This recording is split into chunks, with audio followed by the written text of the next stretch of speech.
lwaleero nga bwe kuteekeddwa mpozi akadde kagenzeemuuko tuwadde ku mukuwaguza okutuuka wano eno naye Mukama tumubaza kuba tusobodde okutuuka lw'ekisa kye n'okusaasira kwe. Tugenda tandikira twakoma olunaku oluwedde twayiga ku Sabbiiti ewedde ne ku Tuesday ebigambo ebyo bye twayiga naye leero tugenda kuba twongerezayo Mukama nga waliwo ekisasi nga anaatusobozesa tujja kuba tumaliriza ebigambo ebisigadde ebitonotono nga okusinza bwe twakoma naye nga tujja genda butereevu ku lutimbe mpozi tutandike okuyiga kwaffe okwolwaleero kwakadde kagenze katugende ku lutimbe tutandikirewo okuyiga kwaffe okwolwaleero.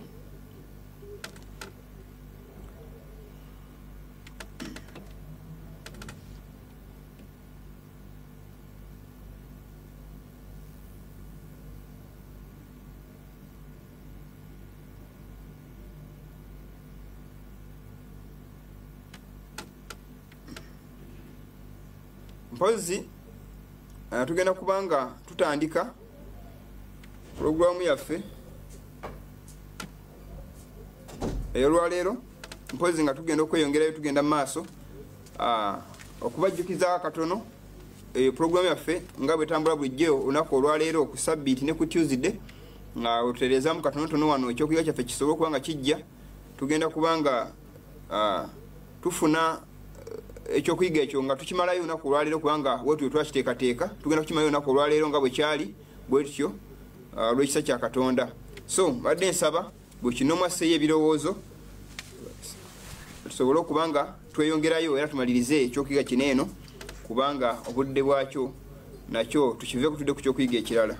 Mpozi mukwano gwange awuliriza ala programu eno tugenda kubanga tweyongerayo bwe tuti malayika asooka malayika owokubiri ne malayika owokusatu ye message yetubuulira era sijja kwerabira entakeda okubajjukizanga nti bamalayika bano abamirundi esatu oba basatu be bubaka bwe tusitudde bwe tubabuulira entakeda Sword of Prophecy Ministry gye tuyitamu okuweereza obubaka buno obunnabbi bwe tubujjukira mbajjukiza bujjukiza naye nga tetwerabira nti ekiseera bwe tuli ekiseera ekisembayo ekifundikira ebyafaayo by'ensi eno enamba 666 tuzze tugiyigako amaanyi ago yegakola n'okwegatta kw'ebibiina kwe tulaba okugenda mu maaso okwegatta kw'amakanisa bali wansi wa agenda ez'omwami oyo 666 gwe muwendo gwo bwa papase oba muwendo gw'ensolo kubikuleso 13 gwayogerako eyo yakola persecution y'abantu bakatonda ne batirimbulwa. Tulaba ekibumbe kino eno obwakabaka obwonna bwayitawo kuva ku Babuloni paka ku Roma enkafiiri tuli ku bugere 10 naye nga butwalibwa Roma ensomi naye nga bwakutuuka okuva ku Roma enkafiiri eyo kutuka obwakabaka obwo. So ejjinja etuliridde ligenda okuba ekibumbe kyo Yesu Kristo nga akomya obwakabaka bwe okufundikira ebyafaayo by'ensi eno bwetyo tugenda okubanga tufundikira ebigambo bineno bwe tutyo nga bikomekkerezebwa. Kale mubeere efaanako bwetyo Kristo bwatyo bwateeseteese okubanga afundikira byonna byonna byetwalako mu nsi muno byetugulumiza agenda kuba bikomekkereza bifuuke ebisusunku era bifuumuuke bibeere nga tebikyaliwo nate emirembe n'emirembe nga tulindira obwakabaka obwo obugenda okujja obw'ekitiibwa nga tufundikira obwakabaka obwo n'obuze bubeerawo obwa Babuloni empologoma ate ne tubeera n'eddubu nga obwakabaka obwaddako ebyonna twabiraba empologoma okumanyibwako ebyowaatiro n'ebiringa ebyo tuzze tubiraba. Abayagala videos ezo musobozesa ku YouTube channel yaffe SWOPUG with PUGM USA musobola okufunako ebintu ebyo byonna videos tuzze tuziraba n'amakulu g'ebigambo ebyo eddubu tuzze tuliraba Bumedi ne Buperusi ngalimu embirize 3 mu kamwa kaali obonabona bunnabbi obuyigibwa bwe twetaaga okuyiga okutegeera emitwe ena engoye eyo ye Buyonaani Alexander Great ne bajjene baabana abava mu bwakabaka obwo nga maze okufa then tubona Roma enkafiiri akayemba akagolokoka akayemba ako ne katirimbula bonna abatakagondera yebwa papa obwava ku Roma enkafiiri ne bufuuka Roma ensomi nga bujidde mu linnya ery'eddiini. Bwe twatuuse ku bwakabaka obwo nali njogera ku kyokuyiga ekiwedde nembaga waliwo abambuuza nti omusumba nga tumumanyi yayogera ebigambo ebyo Pastor Ivan Sebaggala kyampaliriza okulaba nga nteekako ekifaananyi kye okubanga musobola okukiraba yayogera ebigambo ebyo ebyokulaga nti misa tezirina buzibu we are okay to go on with the missas. So ye bwatyo omwami oyo bwatyo yawagira ebya misa okubanga ziyingira mu kanisa. Mpozi tujjukira yagamba we should avoid anti-Catholic syndrome egambe tubijjukira twabirabako naye nga is pastor in SDA church in Uganda, and they are under General Conference of SDA. Agamba spiritual battle is immense. Nagamba nti okuvulwa n'obutalo obutono nga Catholicism, that is a minor battle, a simple battle. Nagamba nti tulina mulabe waffe si bwa papa si Catholic Catholicism. Our enemy is the devil, but we know every organization which is against the truth, it is working for the devil. So you cannot say that the organization which is working for the devil is not the issue, but the issue is the devil. When the devil cannot come open himself, he uses the organizations which have obeyed his commands to further his ends, to further his work on earth. So organization ezo tuno dealinga nazo is preaching a falsehood, delusions ezigezaako kulanga zisasanya obulimba ze tulino dealinga nazo kubanga sitani buli omwamu manyera amukyawa ne tulina okulanga tu exposinga channel zona zayisemu okulaba nga asasanya obulimba bwe okubwongerayo mu nsi bwe tulina okuyita okulaba nga tutaasa abantu. Omulimu gwe tulina okuyitibwa deye agamba sigo omulimu gwe tulina okuyitibwa ne omulimu gwe tulina okuyitibwa guli gumu omwoyo bunabbi akakasa ebigambo bino we are called to expose the wickedness of the man of sin. Twayitibwa kukola ekyo. You cannot deny that work because it was given to us by God himself. So you cannot deny that work which is so solemn and so important. So we need to further to go further with this mission till the close of time. If we ignore this mission, so it means we are off the platform, off the mission. So let no man deceive you nga Bible yagamba sonike chokwe mtu natabalimbanga ngeri yonna okujja kwa Yesu tugenda kubaawo okujjawo nga maze okubaawo okugwa kuli Paulo kwe yalagulako ne kubaawo tuze kulaba pioneer nga balagula okugwa okugenda okuddamu kubaawo ne gwesa postase eyebisala bino ebisembayo yegenda kujja mu style ndala egenda kunganya ebina bino n'ebyobukafiri byegatte wamu bisule n'ebina ebyadde ebyamazima bisolo gulumiza obukafiri obekali buli mwanda niko compromising ne waliwo the remnant of the seed of the woman. Revelation chapter 12 verse 17, who will not bow their knee to Baal, who will stand firm on the platform of truth and will not ignore the message of the present truth. They must preach this message and the truth must triumph. So bwekyo obubaka bwe tuli gulumiza ngayagenda maaso ne statement y'omwami ono ey'okubiri nga afundikira ebintu bino byayogera naye buli ebigambo byagamba mubiwulize statement eno nkulu nnyo saakisoma oli gye ngenda ofundikira nayo tuleke tuddezeeko ebintu ebigambo ebirala tugenda okwongera okuyiga naye yagamba ebigambo bino n'agamba all the procedures set up to reopen worship places were instituted in good faith. Nti byonna procedures bayitamu okulaba nga baggulawo amakanisa oba ebibiina ebifo ebyokusinzazaamu babigula mu mutima mulungi oba mwoyo mulungi, which I say it's not, kubanga tutunulira agenda zonna ezokulaba nga bopulesinga okusinza zijja bwe ziti mpola mpola. So it is not good faith at all, though kiziddemu okulaba nga kitufavoringa okuddamu okusinza naye tetulina liberty of worship nga bwe irina okubeera, kubanga atisiko tusigala ewaka ne tusayiziza ewaka okusinga okubanga twekuŋŋaanya abantu n'otula eri muno n'omuwa distance okukasuka eri n'eno ate ng'osaba mu misa ebintu ebyo tebiriyo tebirina makulu era tebikola. So that's why abantu abaagala okugondera buli ekize ekijja ne mugwirana n'ekyo obulimba bungi bugenda kubatwala ne sandero bwenejja. Many will accept it because they have failed on the first trial. Trial so good day. How can they stand against the second trial and the deadly one? Because the young boys zenge ina measures in kambu isali za kuzanya.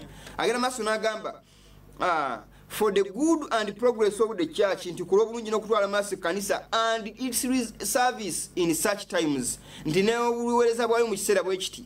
Ebigambo bino mbiwulirize nnyo abantu abasoma obunnabbi abategeera ekigambo kya Katonda bata compromising.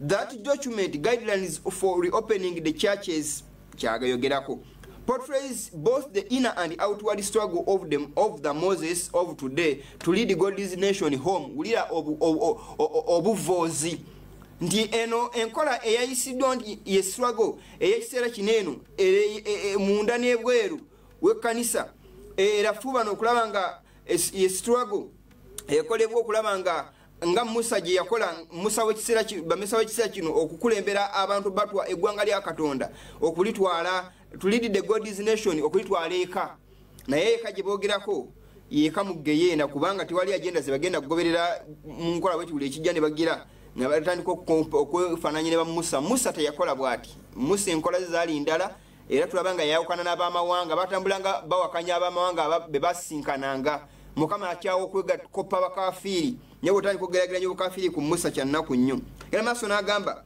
the greatest insult mulizanya awantu wano the greatest insult and injury you can give to leaders nti okugamba okuvumirira okugenda ewala ennyo oba okunyoma ne injury oba n'obulumi bwoyinza oteeka ku bakulembeze and church ne kanisa as a whole yonna is discarding them and brand them Catholic kwe kubasuula wansi n'obalinyira n'obatyoboola ate n'obateekako ekigambo nti bakatuliki in the name of being nti nga weefudde saints nga mwefudde abasaint who understand prophecy and scriptures abategeera ennyo obunnabbi n'ebyawandiikibwa mwami omuwulidde ebigambo ebyo I believe they are trying to attack this message but I don't care naye bagambye mbwe ekintu insult esinga okuba embi kwe kulaba ng'oddi abantu bakatonda ababuulizi b'enjiri ba leaders b'ekkanisa n'obasuula wansi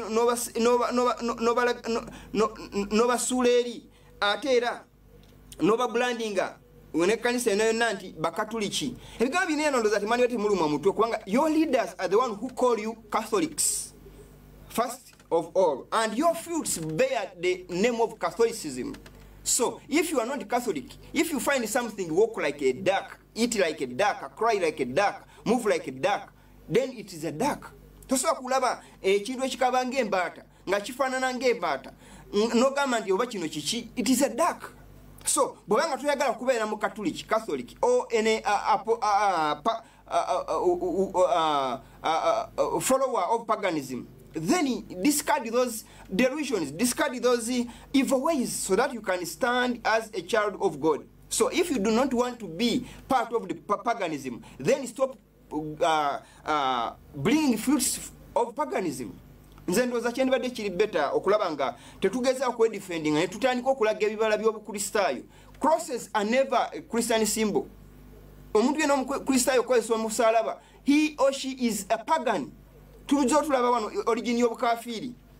Tuzo tubiraba byonna byonna obukafiiri gye bwafuuka gye bwava. Tuzo tubiyigiriza nga tulaba gye byatandika bitya. So omuntu yenna bwabanga atandika okukiremyinga nti bampita pagani ng'ate muganda wange ebibala bye ebiproving ekyo naye katunge tukakase kubanga mugamba nti ffe nzemba pinning okubeera nti you are Catholic. Mulabe statement yeno SDA quotes there is another universal and truly Catholic organization. Eno statement ya Neil Silson tada Ted Wilson ono aliko of the General Conference leadership of SDA. Yagamba there is another universal and truly Catholic organization. Waliwo ekibuna wona ate nga ddala kikatuliki the Seventh-day Adventist Church. A kanisa ni wansi we Seventh-day Adventist Church. Obala ndi mu Isaya agamba I will leave your name a curse. Ndi nja kuleka erinnya lyammwe okubeera ekikolimu anti my chosen eri abalonde bange. To be a curse. Kubanga this name they are now bearing a name which does not fit their works, their fruits. They claim to have the name of God's people, yet they do not produce the fruits of God's people, of God's church. So, Bobagamanti, we are branding them the title of Catholicism, yet their works prove them to be. Ndowooza kino kiringanga kubuzaabuza naye wulira bo nyine bagambye nti they are universal and truly they are Catholic according to their fruits, and now they have started to worship in sessions. Balinganga kati aba university abakera abasoma emisana n'abasoma ekiro. Deno sabiti mujjukire onaku nalona lwa mukama tulina kulwayo kusinza Katonda kumugulumiza. Naye bwebanga issue ndowooza abantu bandi badde sorting a society kulaba ngaba mulabe bigambo ebyo omusajja omu lwaki abantu bamu bayita ba Catholic mulizasitati omusajja ono Bill Graham yagamba I have found that my beliefs are essentially the same as those of Orthodox Roman Catholic. Mu 1978 January era yita Papa Paul ebigambo nagamba the greatest religious leader of the modern world Saturday evening post January February 1980 musajja ono Billy Graham yogera ebigambo ebyo n'agamba nti teachings ziringa kati za Orthodox Catholics. So tulabanga kati ebina binabiyaaya n'okulaba nga biddayo eri byaaya n'okulaba nga bikola enkola ziri ezali bapioneer n'abantu bona babuli enjiri y'amazima gye bali ignorance bavuddeko naye katulabanga baddamu okwogera olulimi lwe lumu. So banga bano balogera olulimi lwe lumu nga tusoba kwotinga lwaki ebibiina bino ebigamba nti byo bye bituufu nga SDA ebigamba nti they are on true platform lwaki babyogera bino naffe tujajinga kyamazima ndugamba nti nayo byaba bikoze nga bali bakoze. They are also pagans.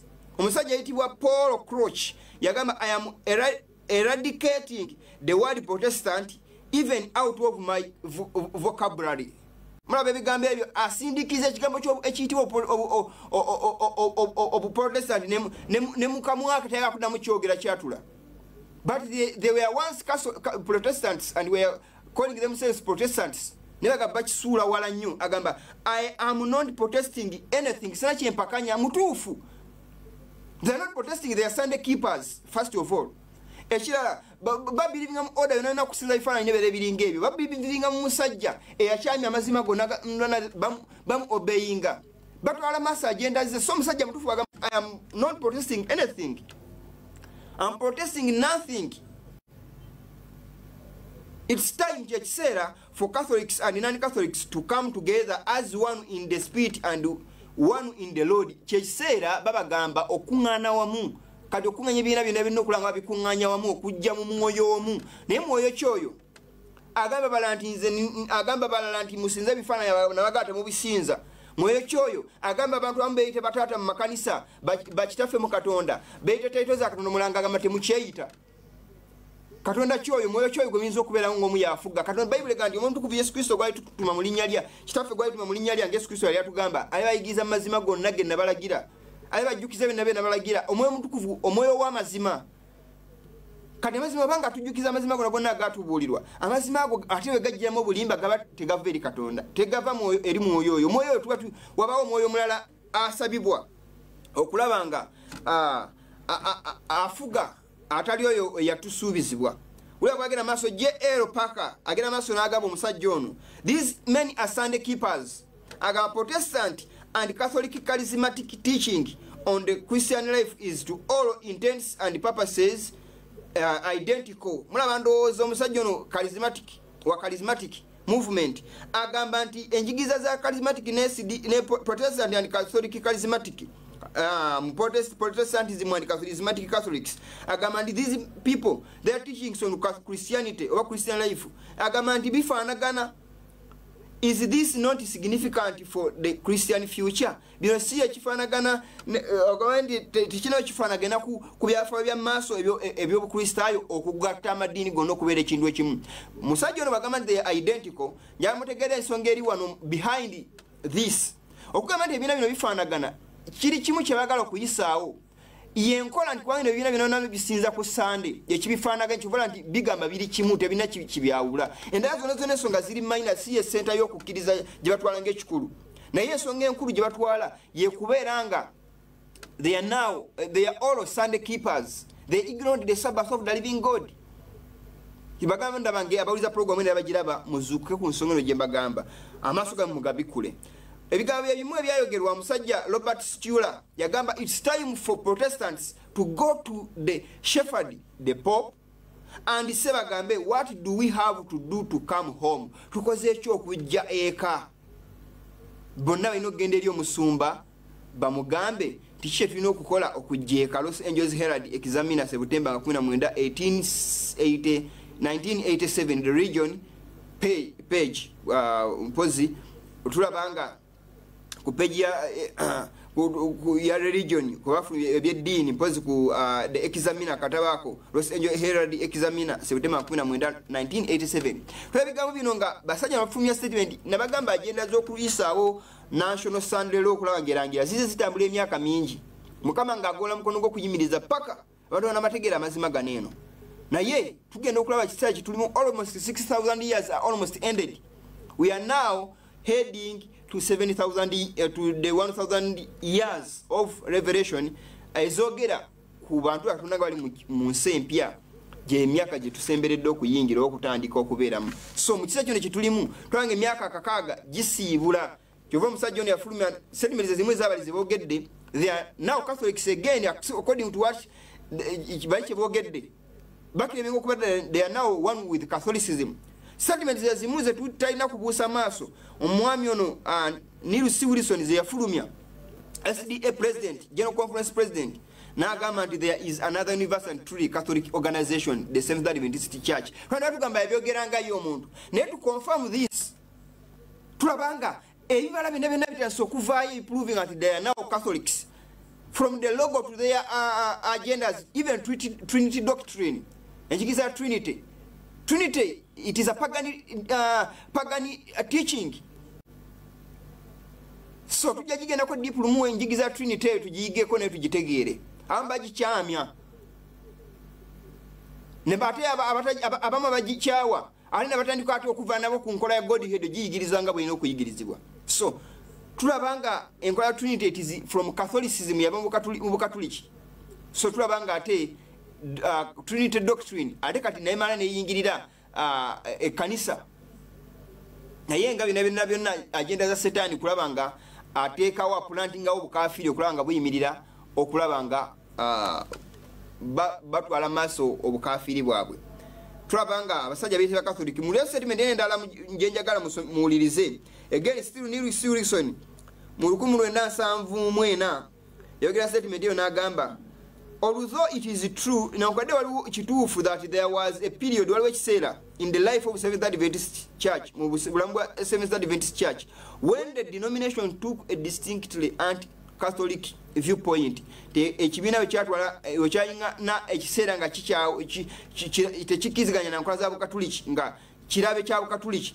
That attitude embeera eyo has now been consigned to the historical trash heap. Yasubwa damu kasasiro ebyafaayo so far as the Seventh-day Adventist Church is concerned. Nti ekyakwada na kukanisa SDA. So bino tugamba okuyigiza kyobala omusajja Pastor Ivan Sebagala naye avana agamba nti mission yafe si yakwera anti-Catholics. No. Kye statement yemu mukama we yafulumya mu 1974 n'agamba nti kwera anti-Catholicism ebyo byasulibwa dda mu kasero. So tulaba new religion, new organization yesituse natujuka ebigambo bya mukyati byawandika n'agamba nti a new organization will be formed. A new organization will be formed.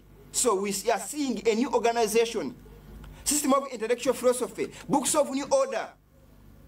Bibigenda maaso ebikubibwa kakati ebiva ku nkola ez'amazima ebirimu obubaka amazima amanyole akabuto buno bwa Adventist Review Adventist World bugiramu nnyo obukafiri bungi n'enkola nyinyi eziwakanya enkola z'ekkanisa omusingi kwe bugali busimbye kuva mabega. So bwetuna ebintu bino ntubiraba nga bijja maaso bigenda maaso. We need to wake up before it is late.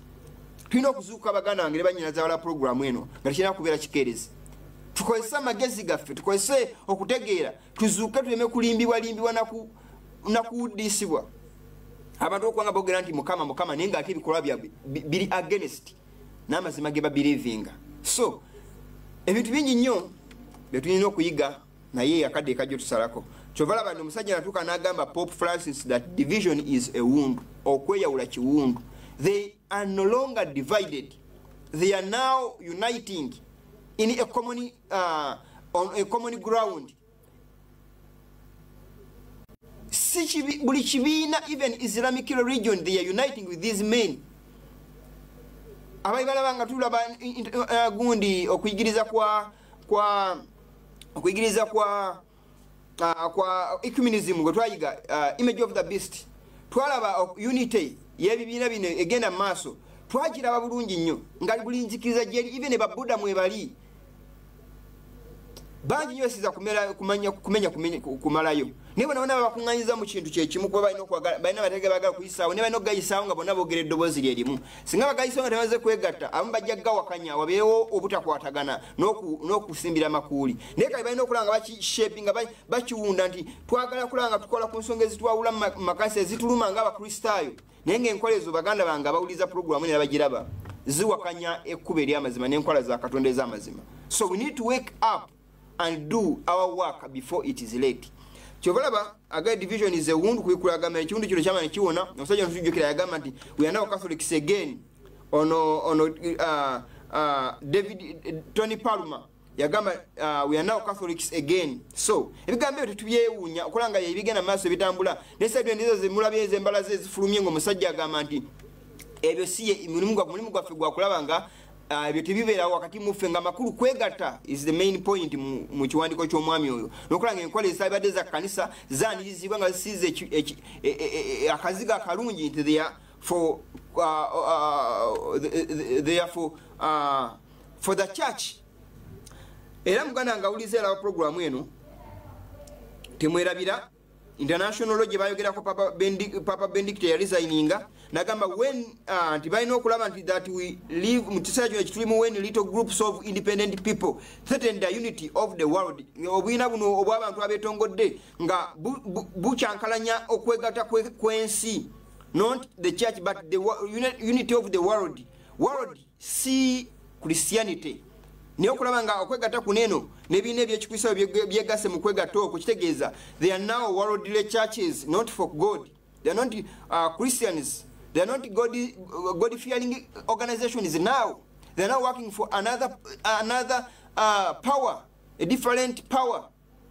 Mkwanoga nga uliriza alimu anayagala kuzuka ajja kuzuka, atayagala kuzuka there is no remedy for you, there is no solution, there is no solution for your idleness and slumber. Agana masonaga mu Yeremia 8:5. Why then is this people of Jerusalem sliding back by a perpetual backsliding? Abantu bana ba Jerusalem lwaki badde babegana okudemega okutaliko komo? They hold fast deceit, banywezeza obulimba. They refuse to return, baganya okudda. Banywezeza obulimba, baganya okudda. Abantu ba mu Yerusalem bazze nyuma, banyweza obulimba, baganye n'okudda. Omuntu nanaba nga sodo tegera ensobi gyali munene agaana. Badde mego okutaliko komo. Buli bakanya kino olwalero enkyaba wakanya ekirala. Because they are determined to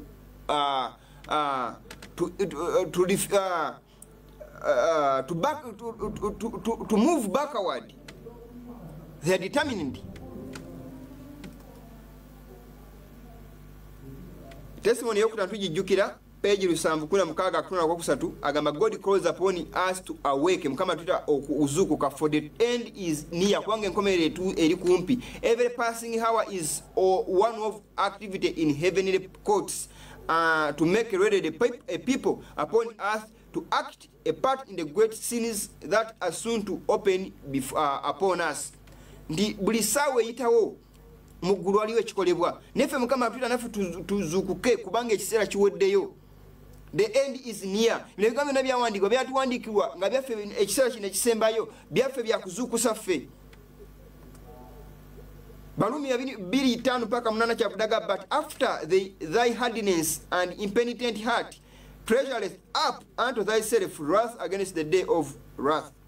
Nti kubanga olw'obukakanyavu emitima gyammwe n'obuteenenya bwammwe mweterekera mwenyininyini obusungu eri olunaku lwa Katonda olw'obusungu and revelation of the righteous judgment of God, n'okubikulibwa kw'omusango ogw'amazima ogw'obutuukirivu ogwa Katonda. Who will render to every man according to his deeds. Agenda okusasula buli muntu ng'ebikolwa bye bibiri.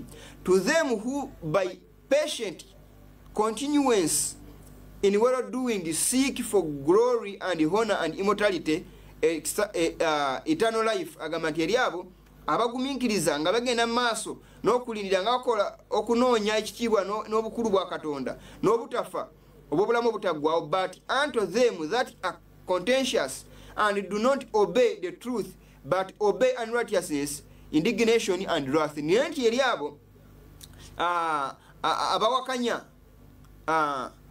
era abo abatagondera mazima naye nga bagondera obutali butuukirivu beeterekera obusungu n'ekiruyi ku lunaku lwe olw'enkomerero.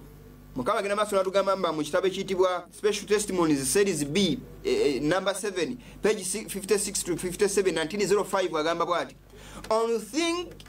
one thing it is certain ekintu kimu nakikaka is soon to be realized ekinatera okuba nga tuzuula the great apostasy obujemu obw'amaanyi ennyo which is developing and increasing and waxing stronger obukula ne bweyongera ne bugaziwa ne bunywera and will continue to do so until the Lord shall descend from heaven with a shout. Ndira bugenda kwengera maaso genda maaso bwe butyo okutuusa mukama wanakka okuva mu ggulu agamba we are to hold fast the first principles of our denominated faith. Tulina okunyweza enkola zaffe ezasooka zonna ez'eddiini yaffe oba z'amazima gaffe okulanga tuzinywererako nga bwe zaali before.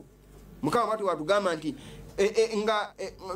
tetulina embeera egenda maaso eyokulaba nga waliwo apostasy great apostasy. Kiki tulina okukola n'okulanga tunyweza principles ezedda ez'amazima ga Katonda ez'ekkanisa ya Katonda obutazivaako okulanga tuzinywererako okutuusa nga omulimu guno gumaze okufundikirwa. Genda maaso n'agamba the great apostasy is working to a point and will develop into darkness deep as midnight. Nti ekizikiza eky'amaanyi kigenda kukula kweyongera kifuuke eky'amaanyi nga kikutte nnyo ng'ekiro impenetrable as sackcloth of hair. Nti nga tekitambalika ng'ekibukutu. This is the time to employ and any system that can be devised to discover and counteract the leaven of error. Kino gye kiseera okulaba nga tusaba amanyi gonna tukola buli kaweefu okulaba nga tuzuula era nga twaŋŋanga ekizimbulukusa ekyensobi. Let there be light, ekawabeewo omusana. There should be 100 light bearers in our world where there is one today. Lwanokuba abasudde omusana abayitirivu olwaleero awali omuntu omu amakulu nti omuntu omu abanga yewoyo akola omulimu gwa Katonda olw'okubaawo atabala abandi badde abayitirivu okusinga ne kwoyo. Darkness will become more dense in human minds. Nti enzikiza egenda kukwata nnyo mu magezi g'abantu. After the truth has penetrated and been rejected, singa amazima gamala okuba nga gagezezaako okutuuka ku mitima gyabwe oba nga kutuuka ku bwongo bwabwe oba magezi gaabwe ne bagagaana, enzikiza egenda okuddirira nga tesobola kubanga yeetambalika. But there are some minds where the darkness will be removed. Ne Mukama gy'asaasiramu abajjeko ekizikiza abalimbiddwa, they recognize the light, basobole okuba nga bategeera omusana ogw'amazima. Agenda maaso n'agamba Reveal Herald July nga 18 1907 eribadde 1915 agamba atya paragraph y'omusanvu agamba bw'ati in this representation of the prophet timukulaga kuno kwa nabbi we see that Satan is at work not only with worldlings tumalaba nga Satan tali ku mulimu n'abantu ba mu nsi bokka who have not the fear and love of God before them abatalina kutya na kwagala Katonda maaso gaabwe, but also with those who profess faith in Christ. Nena abennyini abaga nti bakkiriza mu Kristo Sitaani ali wamu nabo abakola nabo omulimu bagutambuza bonna. Here are plainly represented two distinct parties. Mukama analaga ebibiina bibiri formed from a company that was once united. Ebyakola mu kibiina kyalimu ekyegasse that the members of one of these parties are in resistance to the will of God. Nti ekibiina kino ekimu kyali party eno yavamu ebibiina bibiri. Ono aliko ayogera ku SDA church kwa ibadde ku mazima oba ibadde emidde ku mazima nti yavamu groups bbiri emu nga resistinga will ya Katonda. One party, they have taken themselves from the side of the loyal and to bejje kusuluyi abantu abadde abesigura abagondere eddoboozi ya Katonda and are now resisting the warnings of the Spirit of God. Kakano nga bawakanye era nga balwanyisa okulabula na n'okw'omwoyo wa Katonda nga bigambo bibalabula ne nga bagaana openly nga bakigenderedde ne bagaana abazima ga Katonda. At this crisis kukaseera kani akati abaga ketulimu all are called upon to take their position. Bwana Mukama baite okukwata ebifo byabwe. We must stand apart from those who are determined to make shipwreck of our faith. Tulina okweyawula n'abo ne tuba standing apart ne tubayawulako abagezaako okulaba nga babotola okukkiriza kwaffe bakuwumulawumula. we must not sell our Lord at any price. Tulina kutunda katonda waffe yadde olwata n'olumbu etu yadde akasenda katono bwe kati oba mu ngeri yonna n'okulanga tumulyamu amazima olukwe. We are to refuse to listen to the sophistries that have been brought in to make of no effect the truth for this time. Tulina kuwuliza nkola ez'obulimba ez'amazima ezitali z'amazima ezikyamya ezigezaawo okulaba nga zirwanyisa amazima g'ekiseera kino. Not a stone is to be moved on the foundation of this truth, not a pillar moved. Tulina kujjawo yadde ejjinja n'erimu yadde empagi emu ku musingi guno. Through those who depart from the faith, the power of the enemy will be exercised. Nti abava ku mazima ne bayawula ku mazima ga Katonda, Sitaani agenda kubanga akozesa to lead the others astray, okukyamya abalala okubajja ku mazima. Mukama agambye, must stand apart from those people. We should not sell our Lord at any price. We should stand apart from those who make shipwreck of our faith. Mukama atulabula era atugamba atwegayirira okukola ekitulina okukola obuteekiranya abasajja abadetermined abeewaddeyo okulaba nga amazima ga Katonda gatyoboolebwa galinnyirirwa. Testimony to Ministers page 265 katonda kasooka kyavudde agamba, the world must not be introduced into the church. Ekasa ensi terina kuleetebwa mu kkanisa kali bina misa byonna bintu byansi bagamba okuleeta n'emisala byonna bintu byansi ebyajja mu kkanisa, and married to the church n'okufumbirwa ekkanisa, forming a bond of unity, okulanga bakola emikago egibagatta. Through this means okulawita mu nkola zino, the church will become indeed corrupt. Kanisa egenda kubanga eyonooneka. And as stated in Revelation, erefuke nga bwe kyayogera mu Revelation mu kubikulirwa, a cage, a komera of every unclean and hateful body, ya buli diamond na buli nnyonyi ekyayibwa. So bino ebintu byonna nebize biyingire bitaaliwo bize bireetera enfumo simanyi mu biki bagamba nayo birungi byonna nabifuula kkanisa komera diamond na buli nnyonyi ekyayibwa, kubanga obukafiri bujjula, enkola enkyamu zijjula, obulimba bujjula ne bugobera bintu bingi nnyo. So enkola ez'amazima zigenda zibula zivaawo mpola mpola, teteri nsobi gye baleeta baziwa mulundi gumu, baleeta kimu ne kibeerawo ekiremerawo ne baleeta n'ekirala paka Mukama wali withdrawing anava ku Isirayiri nga bwe yakola ku Yerusaalemi naga ennyumba yerekeddwa kifulukwa. What resulted? Ebyavaamu byabiriwa great apostasy and destruction. Mukama n'ava ku bantu abali beyita abantu be. Agenda maaso n'agamba, in this representation of the prophet, we see that Satan is at work, and not only with the worldlings. Awamazeewo baganda bange olwakadde kubanga katututte Sitaani akola sinansi yokka naye n'abantu bonna abakireming okubeera nga bantu ba Katonda. Our mission tujja kudda ku lutimbe tuveeyo eyo kubanga ekibuga kino njaga kikomera nakadde nawo kagenze. Naye baganda bange abawuliza programu eno katuveeyo ku lutimbe tukomye ebirowoozo byaffe eno tusobole okubanga tweyongerayo. Mpozi muganda nga awuliriza mission nyo, what is your mission? What about, or what is my mission is to preach the three angels message. What about your mission? Tujja kubanga tuva ku lutimbe nja kulaba nga tufundikira ekyokuyiga kino kubanga obudde nawo bulaga nga butuwubira katambala. Naye baganda bange aweza programu eno abadde bagiraba mbebaza okulanga mu following programu eno. Omwami bali mutajjo nkutumiddeko nnyo nkulamusizaako nnyo. Mukama ayongere okujjanjaba era akusuuse ku Tuesday olw'ekisa kya Katonda.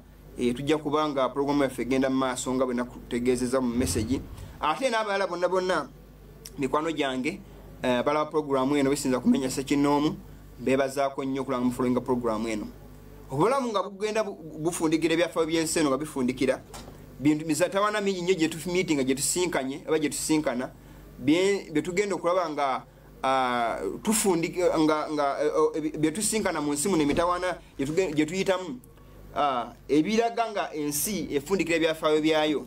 Nkologa nga wuliriza tugenda kubanga tukomekkereza ebyafaayo by'ensi si mu bbanga panvu.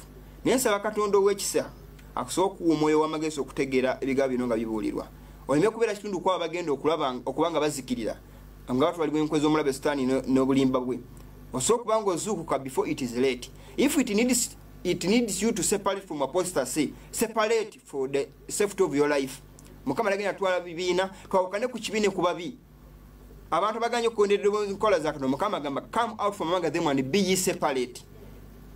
Twawukane n'ekibi n'ababi ne tutwelabira okuva ku kibi, tuleke enkola eza Sitaani embi, tongwese emitima gyaffe, tukonseze empisa zaffe, tubeere ekitundu kwabo banaaniza Katonda waffe ku biro eby'omu bbanga. Ku Tuesday saa 2 ez'okumakya tujja kubanga tutambuza programu yaffe nga bulijjo era sagala kwerabira kubajjukiza tubaza management ya TV esodo tuwo mukisa guno kulanga tuyisa ebigambo bino obaka buno bwekiseera bingi byo twali batuyiga naye tubiba n'obudde butoncho vala abantu tuyiga nnyo ebigambo by'obunabbi ku sabbiiti onako olw'eggulo kwali mu kanisa betulina okuyiga ate abantu bangi abalina obudde okubanga bayeba program eno naddala ba Sabbath keepers so n'abalala beetaaga okulanga bategeera mazima gano okubanga bagayiga olw'eggulo lwaleero Tuesday nja kubanga nyina omugenyi gwenda okuleeta ku Tuesday agenda kubanga atubulya ku bugino wa bannabbi abo bulimba badde mbasaba ku makya tukere tubeereko nja kubanga n'omugenyi wagenda okukyaza wenjo okuweereza naye mu studio kunaku olwo nga atubulya ku bannabbi abo bulimba enkola zaabwe n'ebinona bibatambuliramu n'ebyama byabwe ebitono byalana asobola okutubuulirako ate ennaku endala tujja kweyongera mu maaso okukola omulimu ogwo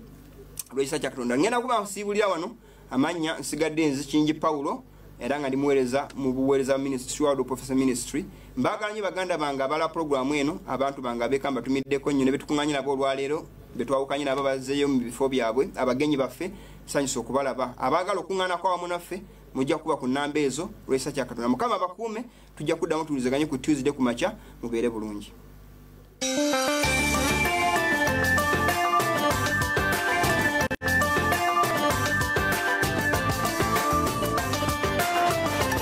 TV, woli wetuli.